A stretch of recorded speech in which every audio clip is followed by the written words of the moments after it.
ఈ మధ్యకాలంలో డివోర్స్ సంఖ్య చాలా పెరిగిపోయింది. అయితే కంటెస్టెడ్ డివోర్స్ నుంచి మ్యూచువల్ డివోర్స్ ఎక్కువైపోయింది. వైఫ్ అంటది ఈ సంగతి నేను చూసుకుంటా, నీ అంతు చూస్తా అని చెప్పి ఈమె డొమెస్టిక్ వైలెన్స్ కేసులు, క్రిమినల్ కేసులు, లేకపోతే ఆమెకి చేతిలో ఉన్న అధికారాలు అన్నీ యూజ్ చేస్తుంది. మెయింటెనెన్స్ కేసులు, ఏవేవి ప్రొవిజన్స్ ఉన్నాయో అవన్నీ వాడుకుంటుంది. అట్లాంటి టైంలో హస్బెండ్ కూడా నువ్వేది నా సంగతి చూసేది, నేనే నీ సంగతి చూస్తా అని చెప్పేసి హస్బెండ్ వన్ టైం సెటిల్మెంట్ కూడా ఇవ్వకపోవచ్చు.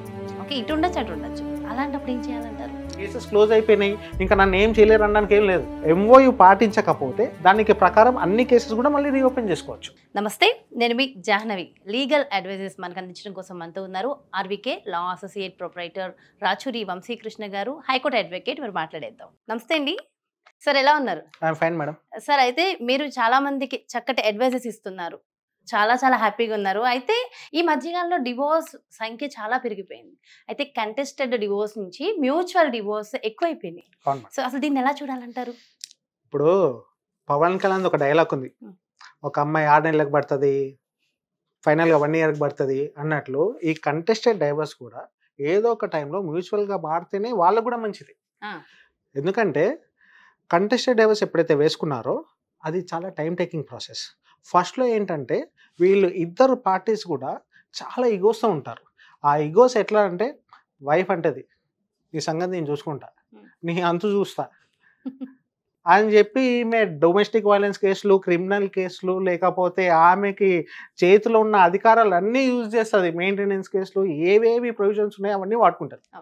అట్లాంటి టైంలో హస్బెండ్ కూడా నువ్వేది నా సంగతి చూసేది, నేనే నీ సంగతి చూస్తా అని చెప్పేసి ఆయనకున్న ప్రొవిజన్స్ అన్నీ కూడా వాళ్ళ అడ్వకేట్తో అడిగేసి కంటెస్టెడ్ డైవర్స్ వేసుకోవడము, ఇవన్నీ ఒకరి మీద ఒకరి ఫైల్ చేసుకొని వెళ్ళే క్రమంలో 3-4 ఇయర్స్ తెలియకుండా అయిపోయే పరిస్థితి. అబ్బో, ఇట్లాంటి పరిస్థితులలో వీళ్ళ పేరెంట్స్ విషయానికి వస్తే జనరల్గా ఎవరు కూడా ఏమనుకుంటారు, మనది బాధ్యత తీరిపోయింది, ఇంకా చేతులు నిలిపేసుకోవచ్చు అనేసి అనుకునే టైంలో వీళ్ళు మళ్ళీ కొత్తగా డైవర్స్ అని చెప్పేసి ఇవన్నీ చేసే టైంలో వాళ్ళ మెంటల్ పరిస్థితి, వాళ్ళు అనుభవించే ఒక డిప్రెషన్ అనేది వర్ణనాతీతం. తల్లిదండ్రుల పరిస్థితి అట్లుంటే బై ఛాన్స్ ఒకవేళ పిల్లలు ఉన్నారనుకోండి, వాళ్ళ పరిస్థితి అయితే ఇంకా టూ మచ్. వాళ్ళు చెప్పలేరు, అమ్మతో మాటలలో నాన్నతో మాటలలో అర్థం కాదు. సో ఈ టైంలో ఎలాంటి సిచ్యువేషన్స్ లీడ్ చేయాలో ఎవరికి అర్థం కాని పరిస్థితి. సరే, దేవుని దయ వల్ల ఒకవేళ వీళ్ళిద్దరు కూడా పేరెంట్స్ కావచ్చు, ఫ్రెండ్స్ కావచ్చు, రిలేటివ్స్ కావచ్చు, వీళ్ళ హెల్ప్తో పంచాయతీలు కొన్ని నడిపించి ఒక టర్మ్స్ కండిషన్స్ ప్రకారం మారేవి వీళ్ళైనంత తొందరగా దీనికి పులి స్టాప్ పెడితే, ఎంత తొందరగా వీళ్ళు పులి స్టాప్ పెడితే అంత తొందరగా కొత్త లైఫ్ లీడ్ చేసుకోవడానికి వీళ్ళకి అవకాశం ఉంటుంది. సో లా ప్రకారం మ్యూచువల్ కన్సెంట్ డైవర్స్కి వెళ్ళినప్పుడు వీళ్ళిద్దరు కూడా టర్మ్స్ కండిషన్స్ ప్రకారం ఎంత తొందరగా దీనికి ముగించి ముందుకు వెళ్ళడం అనేది లైఫ్లో మంచిది. అంటే కంటెస్టెడ్ నుంచి మ్యూచువల్ కి వెళ్ళాలి అంటే మినిమం 3 మంత్స్ అయితే ఖచ్చితంగా పడుతుంది అంటారు. కంటెస్టెడ్ నుంచి డైవర్స్ కి వెళ్ళాలంటే వీళ్ళు ఎంత క్లారిటీ ఉంటారు అంత తొందరగా అవుతుంది. సేమ్ డే అయిపోయిన కేసెస్ కూడా ఉన్నాయి. ఇద్దరు క్లారిటీగా ఉండాలి. ఒక్కొక్కసారి ఏ ఒక్కళ్ళు సరిగ్గా అంత క్లారిటీ లేకుండా నాకు వద్దు, అట్లాంటప్పుడు కోర్టు కొన్ని సార్లు ఏం చేస్తుందంటే రీకన్సిలియేషన్ కి పంపిస్తుంది. ఒక్కసారి రీకన్సిలియేషన్కి వెళ్ళిందంటే మళ్ళీ అది కొంచెం డిలే ప్రాసెస్. ఇప్పుడు మనం చాలా మటుకు జనాలలో వింటూనే ఉంటాం, డైవర్స్ కేసెస్ 24 అవర్స్లో సుప్రీంకోర్టు పర్మిషన్ ఇచ్చేసింది. అది పర్మిషన్ ఇచ్చింది ఓకే, కోర్టు పర్మిషన్ ఇచ్చింది ఓకే, కానీ మనకు అవ్వాలంటే మనం క్లారిటీ ఉండాలి కదా. సో ఆ క్లారిటీ అనేది ఇచ్చే ఒక ప్రక్రియనే మెమోరాండమ్ ఆఫ్ అండర్స్టాండింగ్. సార్, అలాగే కంటెస్టెడ్ డివోర్స్ తీసుకున్నాక స్టార్ట్ అయ్యాక మ్యూచువల్గా కూడా తీసుకునే అవకాశాలు ఉంటాయి అంటారు కదా, దానికి ఎంత టైం పడుతుంది అంటారు? సో కంటెస్టెడ్ డైవర్స్ ఒకసారి అప్లై చేసుకున్న తర్వాత అది మ్యూచువల్గా మారడానికి రకరకాల పిటిషన్స్ ఉంటాయి. ఫర్ ఎగ్జాంపుల్ అమెండ్మెంట్ పిటిషన్ అని చెప్పేసి, వేవర్ పిటిషన్ అని చెప్పేసి, అడ్వాన్స్ పిటిషన్ అని చెప్పేసి. సో అడ్వకేట్స్ మీకు నియర్ బై ఏంటంటే time to time, situation to situation అక్కడున్న పరిస్థితులను బట్టి మీకు గైడ్ చేస్తూ ఉంటారు. సో ఇది ఎలా ఉన్నప్పటికీ కూడా మనం చాలా మట్టుకు మనం చూస్తూ ఉంటాం, ఏమని చెప్పేసి సుప్రీంకోర్టు 24 అవర్స్లోనే చేసేయమని చెప్పింది, లేదా 6 months కూలింగ్ పీరియడ్ అనేది మనకు అంత అవసరం లేదని చెప్పేసి. ఇట్లాంటి పరిస్థితులలో ఎంత టైం లోపల మనకి మ్యూచువల్ కన్సెంట్ డైవర్స్ శాంక్షన్ అవుతుందంటే మీరు ఇచ్చే కోర్టుకి ఆ క్లారిటీని బట్టి శాంక్షన్ అవుతుంది. ఫర్ ఎగ్జాంపుల్ పిల్లలు ఉన్నారు, నాకు కావాలని కొట్లాడుకుంటే అక్కడ రాదు. అంతే కదా. సో అక్కడ తొందరగా రావాలంటే ఎవరు చూసుకుంటారు పిల్లల్ని, వాళ్ళ వెల్ఫేర్ ఎవరు చూసుకుంటారు, వాళ్ళ మెడికల్ ఎక్స్పెన్సెస్ ఎవరు చూసుకుంటారు, వాళ్ళ క్లోతింగ్ కావచ్చు, షెల్టర్ కావచ్చు, ఇవన్నీ ఎవరు చూసుకుంటారు అనే క్లారిటీ కోర్టుకి ఇవ్వాలి. For example husband one time సెటిల్మెంట్కి ఒప్పుకున్నారు, ఎలా ఇస్తారు? ఫస్ట్ మోషన్ సెకండ్ మోషన్ అని జనరల్గా మ్యూచువల్ కన్సెంట్ డైవర్స్లో ఉంటాయి. ఫస్ట్ ఎంత ఇస్తారు, సెకండ్ ఎంత ఇస్తారు, ఈ క్లారిటీ కోర్టుకి ఎంత తొందరగా చెప్తే అంత తొందరగా డైవర్స్ అయిపోతుంది. డిలే ఎప్పుడు అవుతుందంటే క్లారిటీ లేకపోతే అవుతుంది. కొన్నిసార్లు రీకన్సిలియేషన్కి సెంటర్కి పంపించే అవకాశం కూడా ఉంటుంది. అడ్వకేట్స్ ఎంత చెప్పినప్పటికీ కూడా, జడ్జిలు ఎంత చెప్పినప్పటికీ కూడా, ఇద్దరు ఒక కామన్ పాయింట్కి అరైవ్ కాకపోతే therefore they may be refer to court also, reconciliation centre also. So ఆ పరిస్థితిని బట్టి ముందరికెళ్తూ ఉంటుంది. సార్ అలాగే మ్యూచువల్ కన్సెంట్లో డివోర్స్ ఒకళ్ళు సపోర్ట్ చేయకపోతే వైఫ్ కానీ అటు హస్బెండ్ కానీ ఇప్పుడు వేరే ఆప్షన్ ఏమైనా ఉంటుందంటారా? ఇప్పుడు madam mutual consent divorce petition వేసుకున్న తర్వాత జనరల్గా మనకు 2 మోషన్స్ ఉంటాయి. అది ఫస్ట్ హియరింగ్ అంటాం, సెకండ్ హియరింగ్ అంటాం. ఫస్ట్ హియరింగ్లో వీళ్ళు కోర్టుకు అపేర్ అవుతుంది. ప్రాబ్లం ఎక్కడ వస్తుందంటే సెకండ్ హియరింగ్లో వస్తుంది. సెకండ్ హియరింగ్ ఏంటంటే జనరల్గా చీఫ్ ఎవిడెన్స్ అంటాం. ఆ చీఫ్ ఎవిడెన్స్ కోర్టులో సబ్మిట్ చేసిన తర్వాత వీళ్ళు పెళ్ళి అయిందా, హస్బెండ్ దేని ఏ టర్మ్స్కి ఒప్పుకున్నారు, వైఫ్ ఏ టర్మ్స్కి ఒప్పుకుంది, ఇవన్నీ అయినాయా లేదా అని చూసి ఆ బేసిస్ ప్రకారం మ్యూచువల్ కన్సెంట్ డైవర్స్ అనేది శాంక్షన్ అవుతుంది. సో ఒక పార్టీ ఫెయిల్ అయినప్పుడు ఇంకొక పార్టీ ఏం చేయొచ్చు అంటే, ఈ ఫెయిల్ అయ్యే పరిస్థితి అదర్ పార్టీ రావట్లేదు అని చెప్పి కోర్టుకి ఇంకొక పిటిషన్ పెట్టుకోవచ్చు. దానికి కూడా మనం సుప్రీంకోర్టు గైడ్లైన్స్ ఉన్నాయి. ఏమని చెప్పంటే, అదర్ పార్టీ ఒకవేళ రాకపోతే మీ డైవర్స్ ఆగదు, ఇట్ విల్ ప్రొసీడ్ ఫర్దర్. దానికి సంబంధించిన సుప్రీంకోర్టు జడ్జిమెంట్స్ ఉన్నాయి. ఒకవేళ అదర్ పార్టీ రాకపోతే కూడా వాళ్ళకి తగ్గట్లు మళ్ళీ కోర్టు కేసులు ఓపెన్ చేసుకునే పరిస్థితి కూడా ఉంటుంది. సో ఖచ్చితంగా ఇద్దరు లిటిగేషన్ లేకుండా వెళ్ళాలంటే మీరు రాసుకున్న టర్మ్స్ అండ్ కండిషన్స్ ప్రకారం ముందుకు వెళ్ళాల్సి ఉంటుంది. సార్ అలాగే మ్యూచువల్ కన్సెంట్ డివోర్స్ తీసుకున్నాక కూడా ఒక్కొక్కసారి వైఫ్ క్రిమినల్ కేసుని తీసేయరు. అలాంటప్పుడు హస్బెండ్ వన్ టైం సెటిల్మెంట్ కూడా ఇవ్వకపోవచ్చు. ఓకే, ఇటు ఉండొచ్చు అటు ఉండొచ్చు. అలాంటప్పుడు ఏం చేయాలంటారు? మ్యూచువల్ కన్సెంట్ డైవర్స్ అప్లై చేసేటప్పుడే మన టర్మ్స్ కండిషన్ అనేది చాలా క్లియర్ ఉండాలి. ఏమేమి మెయిన్గా పరిగణనలోకి తీసుకుంటుంది కోర్టు? హస్బెండ్ ఎంత అమౌంట్ ఒప్పుకున్నారు, హస్బెండ్ మీద కేసెస్ ఏమైనా ఉన్నాయా, వైఫ్ టర్మ్స్ అండ్ కండిషన్స్ ఏంటి, దాంట్లో వన్ టైం సెటిల్మెంట్ ఏమైనా ఉందా, సో వన్ టైం సెటిల్మెంట్ ఉంటే ఏ ప్రకారం అది ఇస్తూ ఉన్నారు. సో ఇవన్నీ పరిగణనలోకి తీసుకొని కోర్టు జడ్జిమెంట్ ఇస్తుంది. ఆ కోర్టు జడ్జిమెంట్ ఇచ్చే టైం కల్లా ఇవన్నీ సెటిల్ అయిపోవాలి. అప్పుడే ఈ 6 months కూలింగ్ పీరియడ్ అనేది వేవ్ ఆఫ్ అవుతుంది. ఇవన్నీ ఏమి సెటిల్ చేసుకోకుండా ఊరికైనా నాకు డైవర్స్ ఇచ్చేసేది అంటే అది కుదరదు. చాలా ఇంపార్టెంట్. క్లారిటీ లేకపోతే అక్కడ మీకు పని అవ్వదు. ఇక్కడ అయినట్టు అవుతుంది, మళ్ళీ అక్కడికి వెళ్ళిన తర్వాత అవ్వదు. సో మీకు తొందరగా కావాలంటే తొందరగా ఒక కామన్ పాయింట్. ఇంకా కొంతమందికి ఏంటంటే ప్రాపర్టీస్ కూడా ఉంటాయి. ఫస్ట్లో ఏంటంటే భార్య మీద ప్రేమతోటో, హస్బెండ్ మీద ప్రేమతోటో ఒకరి మీద ఒకరు ప్రాపర్టీస్ పెట్టేసుకోవడం, ఆ క్లారిటీ ఉండదు.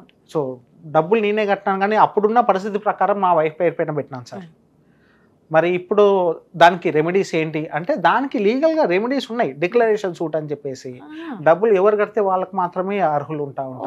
ఇట్లాంటి లీగల్ సివిల్ లిటిగేషన్ కేసెస్ ఎన్ని ఉన్నప్పటికీ కూడా ఇద్దరు కూడా తొందరగా ఫ్రీ అవ్వాలంటే అన్ని ఈగోస్ పక్కకు పెట్టేసి టర్మ్స్ కండిషన్స్ ఏవైతే మనం రాసుకున్నామో, సో మెమరాండమ్ ఆఫ్ అండర్స్టాండింగ్ ఏదైతే మనం అన్నామో అది చాలా ఇంపార్టెంట్. దానికి ఎవరైతే ఉల్లంఘిస్తారో దానికి తగ్గట్లు మనం కంటెంప్ట్ ఆఫ్ కోర్ట్ వేసుకోవచ్చు. హస్బెండ్ ఒకవేళ వినకపోతే హస్బెండ్ పైన కేసెస్ వేసుకోవచ్చు. వైఫ్ ఒకవేళ కేసెస్ అన్నీ క్లోజ్ చేసినాము తర్వాత హస్బెండ్ రావట్లేదు ఫార్వర్డ్కి అన్నప్పుడు హైకోర్టులో ఒక పిటిషన్ వేసుకుంటే అన్నీ రీఓపెన్ అయిపోతాయి. మళ్ళీ ఏదో కేసెస్ క్లోజ్ అయిపోయినాయి ఇంకా నన్ను ఏం చేయలేరు అనడానికి ఏం లేదు. ఎంఓయూ పాటించకపోతే దానికి ప్రకారం అన్ని కేసెస్ కూడా మళ్ళీ రీఓపెన్ చేసుకోవచ్చు. సార్ అలాగే మ్యూచువల్ కన్సెంట్ డివోర్స్ తీసుకున్నాక కూడా కొంతమంది ఒకళ్ళ లైఫ్లోకి ఒకళ్ళు ఇంటర్ఫియర్ అవుతారు. అటు వైఫ్కైనా మ్యారేజ్ కావచ్చు, అటు హస్బెండ్కైనా మ్యారేజ్ కావచ్చు. మరి డివోర్స్ తీసుకుందామని పెళ్లి చేసుకుంటారు. మరి అలాంటప్పుడు ఇబ్బంది అవుతుందిగా, మరి దాన్ని ఎలా చూడాలంటారు? అంటే జనరల్గా మేడం మనము మెమోరాండమ్ ఆఫ్ అండర్స్టాండింగ్లో ఏం రాస్తామంటే, ఇక మీదట మీరిద్దరు కూడా ఒకరి లైఫ్లో ఒకరు ఇంటర్ఫియర్ కావద్దు, ఒకరి మీద ఒకరు కేసులు వేసుకోవద్దు, ఇక మీదట వైఫ్ కానీ హస్బెండ్ కానీ డిమాండ్ చేసే పరిస్థితి ఇంకేమి రాదనేసి అనుకుంటాం. కొంతమంది ఓవర్ స్మార్ట్నెస్ చూపిస్తారు. దీంట్లో డైవర్స్ అయిపోయిన తర్వాత దాంట్లో ఎంఓయూలో రాసినాం కదా, ఏమని చెప్పి రాసినాము, ఇక మీదట నా మీద ఎలాంటి కేసెస్ వెయ్యరు అని చెప్పి రాస్తే ఆ పాయింట్ని పట్టుకొని ఇంకా నా మీద కేసెస్ ఏమి ఉండవు కదా, నేను ఇప్పుడు మళ్ళీ ప్రొవోక్ కానీ ఇన్స్టిగేట్ కానీ ఆ అమ్మాయిని చేయొచ్చు అని ఆలోచించినప్పుడు ఆ కొత్త కాజ్ ఆఫ్ యాక్షన్ అనేది మళ్ళీ స్టార్ట్ అవుతుంది. వైఫ్గానే ఆమెకు అధికారం ఉండదు. మళ్ళీ మీరు ఒకవేళ మళ్ళీ ఇంటర్ఫియర్ కావాలనేసి అనుకుంటే ఐదర్ పార్టీ ఎవరైనా సరే ఇంకొకరు వచ్చి హరాస్మెంట్ చేసేటప్పుడు either party can go it by opening a new cause of action. So ఈ కొత్త కాజ్ ఆఫ్ యాక్షన్ అనేది అక్కడ మళ్ళీ జనరేట్ అవుతుంది. ఆ జనరేట్ అయినప్పుడు తప్పకుండా లీగల్గా మళ్ళీ కూడా ప్రొసీడ్ అవుతాం. ఏదో రాసినంత మాత్రం ఇంకా అయిపోయింది అన్నట్లు కాదు. మరి అలాగే ఎన్ఆర్ఐ కేసెస్లో ప్రొసీడింగ్స్ ఎలా ఉంటాయంటారు? ఖచ్చితంగా ఇండియాకి రావాల్సిందేనంటారా? ఎన్ఆర్ఐ కేసెస్లో ఏంటంటే మనం జనరల్గా అబ్బాయి కానీ అమ్మాయి కానీ ఫారిన్ కంట్రీస్లో ఉన్నప్పుడు మనం జనరల్గా వీళ్ళ బంధువులకు కానీ రిలేటివ్స్కి కానీ పవర్ ఆఫ్ అటార్నీ అనేది ఒకటి ఇస్తాం. ఆ పవర్ ఆఫ్ అటార్నీ ఇచ్చినప్పుడు వాళ్ళ బిహాఫ్లో వీళ్ళు రీప్రజెంట్ చేస్తారు. వాళ్ళ బిహాఫ్లో వీళ్ళకి పవర్ ఆఫ్ అటార్నీ ఇచ్చినా కానీ కొన్నిసార్లు జడ్జి గారు కావాలనుకుంటే still he has every authority to call that particular person. అయితే ఇక్కడ ఏంటంటే ఫారెన్ నుంచి రావడం వచ్చి ఇక్కడ ప్రొసీడింగ్స్ వినడం చేయడం అనేది కొంచెం కాస్ట్లీ కాబట్టి అందరికీ అది ఫీజిబుల్ కాదు. కాబట్టి దానికి మనం ఏం చేస్తామంటే కొన్ని పిటిషన్స్ వేస్తాం. ఏమని చెప్పేసి, సార్ మేము ఫిజికల్గా ఉండలేము, ఫిజికల్గా కావాలనుకుంటే మేము స్కైప్లో కావచ్చు, వాట్సాప్లో కావచ్చు, కొన్ని యాప్స్ ఉంటాయి. సో ఆ కోర్టు ఏ యాప్ అయితే యూస్ చేస్తారో జనరల్గా ఏదైతే ఫీజిబుల్ వాళ్ళకు ఉంటుందో పలానా టైము డేట్ చెప్తారు. ఆ టైము డేట్ ప్రకారం కోర్టులు ఇప్పుడు కొంచెం సుముఖంగానే ఉన్నాయి. ఆన్లైన్లో కూడా అటెండ్ కావచ్చు. సో అట్లా ఆన్లైన్లో అంటే మనం పిటిషన్ పెట్టుకుంటే రిక్వెస్ట్ చేసుకోవాలి. అంతే. సో దాని ప్రకారం కోర్టు ఒకవేళ అన్ని చూసేసి ఇది నిజమే అన్న కంక్లూషన్కి వస్తే తప్పకుండా మీకు ఆన్లైన్ అవకాశం కూడా ఉంటుంది. సో దట్ మీరు రావాల్సిన పరిస్థితి తప్పుతుంది. ఓకే, ఫైనల్గా ఒక క్వశ్చన్ సార్. సో ఇవన్నీ కావాలంటే మనకి ఒక అడ్వకేట్ సపోర్ట్ ఖచ్చితంగా కావాలంటారా? ఇండివిజువల్గా వెళ్ళిపోవచ్చు అంటారు? ఇండివిజువల్గా కూడా వెళ్ళొచ్చు. కాకపోతే ఏంటంటే అడ్వకేట్ అనే పర్సన్ ప్రొఫెషనల్ కాబట్టి కొంచెం ఈజీ వేగా వెళ్ళిపోతుంది. మనకి ఎక్కువ టైం వేస్ట్ అవ్వదు. సో తిరగాలి, ఎలా తిరగాలి, జాబ్ లీవ్స్ ఇవంతా కూడా మేనేజ్ చేసేస్తారు. ఇండివిజువల్ గా అప్లై చేసుకునే అవకాశం ఎప్పుడూ ఉంటుంది. కాకపోతే ఏంటంటే అడ్వకేట్ ప్రొఫెషనల్ కాబట్టి ఆయన సలహా తీసుకొని పోతా ఉంటే ఇవన్నీ డ్రాఫ్టింగ్ ఎలా చేయాలి, ఏంటి, ఏం సెక్షన్స్, టెక్నికల్గా ఏం వాడాలి, జడ్జిని ఎలా కన్విన్స్ చేయాలి, ఇవన్నీ కూడా ఆయన చూసుకునే పరిస్థితి ఉంటుంది. కాబట్టి కొంచెం మీకు ప్రాసెస్ ఈజీగా ఉంటుంది. Exactly, well side sir. చాలా బాగా ఎక్స్ప్లెయిన్ చేశారు. Thank you so much sir. నమస్తే. చూసారు కదండి, మరి మ్యూచువల్ డివోర్స్కి సంబంధించి డీటెయిల్ ఇన్ఫర్మేషన్. సో అందరికీ చాలా క్లారిటీ వచ్చిందని అనుకుంటున్నా. మరి పర్సనల్గా కూడా మనకు ఒక్కసారి అంటే ఇలాంటి సమస్యలతో మనం సఫర్ అవుతున్నప్పుడు, లీగల్గా ఏదైనా సమస్యలతో సఫర్ అవుతున్నప్పుడు మరి లీగల్ అడ్వైస్ కావాలి, మరి మన రాచూరి వంశీకృష్ణ గారిని సంప్రదించాలి అంటే డెఫినెట్గా క్రింద డిస్ప్లే అవుతున్నటువంటి నెంబర్స్కి కాల్ చేయండి. ఒక మంచి అడ్వకేట్ ద్వారా వెళ్తేనే మన సమస్యకి సరైన పరిష్కారం లభిస్తుంది. అలాగే మంచి ఇన్ఫర్మేషన్ కూడా మనకు అందిస్తూ ఉన్నారు కదా. మరో బ్యూటిఫుల్ కాన్సెప్ట్తో మళ్ళీ మీ ముందుకు వచ్చేస్తాను. నమస్తే.